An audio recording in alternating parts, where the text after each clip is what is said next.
Chapter 23. Durotan wanted to rage, to scream, to kill. But he forced himself to shove the fury down, deep inside, and to breathe slowly, even as he clenched his fists. "Do you mean a wildfire?" he asked. They shook their heads. "The smoke. It's coming up from the ground. There were places where the wolves couldn't even walk," Zaka said. Draka rode up beside him, saying nothing, just giving him strength with her simple, calm presence. Then, unexpectedly, Drek'tar moved Wise Ear towards the hushed voices. "Is there a path through this burning ground?" "Aye." Zaka looked unsure. "There were some areas where we could go, yes, but—" "Then we must continue." "Drek'tar," Durotan began, "we use soil to put out a fire. If the soil itself can burn—" "This is but more of the same, Durotan," Drek'tar said. "Fire becomes a river. Water turns hot. Air becomes poison. Earth itself burns or swallows us whole, and plants die at the very root. The elements are sick, and they turn upon one another as well as us in their illness. This danger, and I know that it is danger, we have seen that it is a symptom of something they are begging us to cure. Would you turn your mother away if, in a fever, she were to strike you or say terrible things?" "Of course not," Drek'tar smiled. "No, you would never do so. You would know she did not intend for these things to harm you, but she was ill and unable to control herself. So it is now with the elements. They are like our parents, our family. They make it possible for us to survive in this world.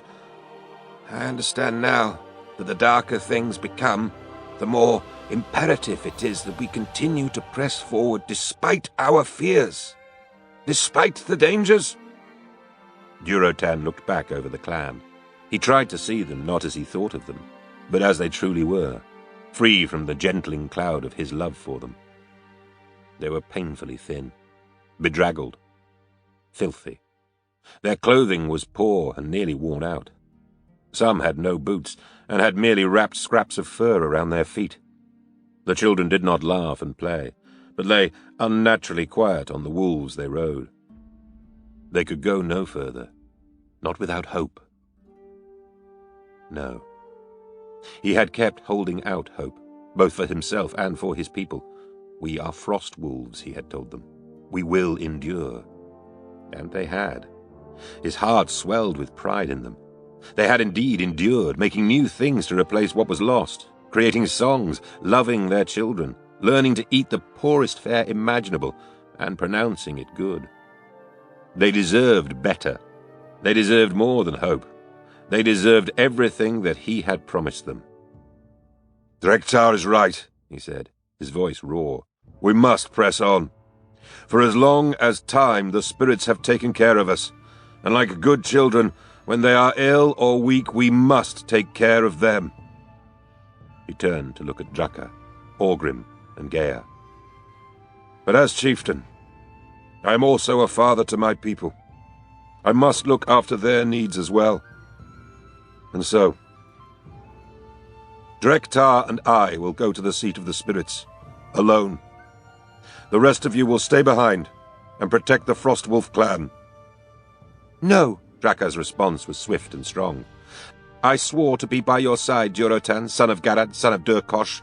I will not leave you." He smiled at her. "And to our child," he said, "I am also a father. I would not take his life before he has had a chance to live it. This time you will not sway me. I need you and our child here. Orgrim, you as well. But you are my second in command," Durotan said. "You must stay here with Draka. I do not know what awaits me." "You sound like you are not planning to return." Draka's voice was controlled, but he could see her trembling. He reached out and took her hand. "With a wife like you waiting for me, I most definitely do plan on returning," he said, teasing her softly. but I would know that you are safe. All of you. You will not ride alone, Orgrim rumbled.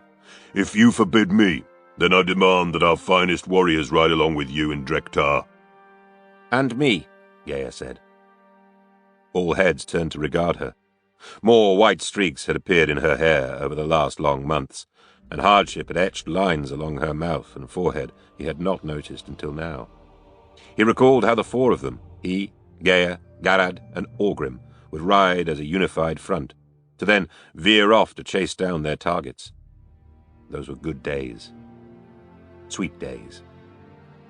They were days that had gone and would never return.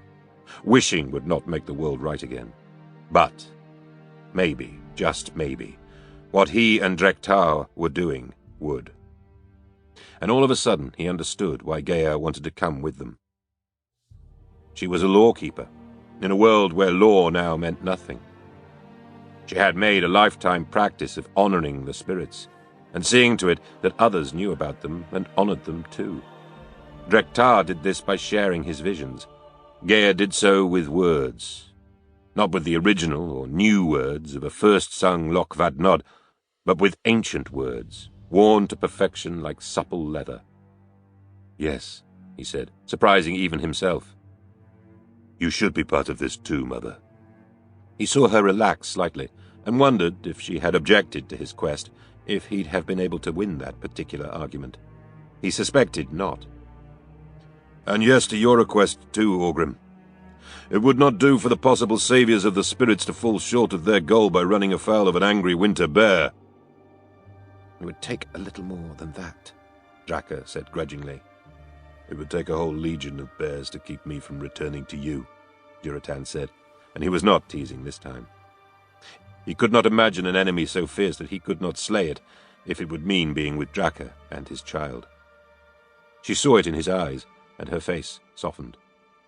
So, Durotan said, I, Drektar, Gaia, Delgar, Kulzak, and Zaka will ride over the ground that burns to the seat of the spirits. Do you want to speak to the clan before you depart? Orgrim asked. Durotan looked back at his people and shook his head. Speeches are to inspire our people to battle, or to comfort them when disaster strikes. This is neither of these times. Tell them only that we have gone ahead to see what is there. If we do not return, then you know what to do. He looked from Orgrim to Draka. Both of you. Orgrim, take them back to where we last found clean water. Let them rest until I return. It will be done. When should we look for you? That Durotan did not know. Drektar, can you tell us? The old shaman cocked his head, as if listening to a distant voice. Not far, not far, he said, almost humming the words. They know we approach. They are anxious. We must save them. Half a day's ride, no more. To the seat of the spirits. Durotan thought a moment. He had no idea what awaited them. Surely they would need to stay for at least some time. 3 suns, at the utmost, Durotan said. Someone will come. With luck, we will have found a safe new home. Without it, in 4 suns you will be the Frostwolf chieftain. I will protect the Frostwolves as you would, Orgrim said. But you will return. Being chieftain would sorely cut into my drinking time. The two exchanged a laugh, though alcohol had been a luxury abandoned with Frostfire Ridge. Then Orgrim turned to the 3 warriors who would accompany Durotan. Come, he said. Let us find you some provisions for the journey. Draka slipped off ice and looked up at Durotan, confused that he still sat astride Sharptooth. Will you not dismount and embrace me, my heart? She asked. No, Durotan said. I will leave that as further incentive to return. She reached up to him regardless, and they clasped one another's hands tightly. I can see you are certain of the rightness of this, Draka said. I am, he said. Draka, I believe that all of the trials, all the losses, all our suffering, they were meant to bring us here, to meet with the spirits. Meet with them you shall, Draka said, and then come back to your wife. He leaned down and pressed his forehead to hers. Then he let her go.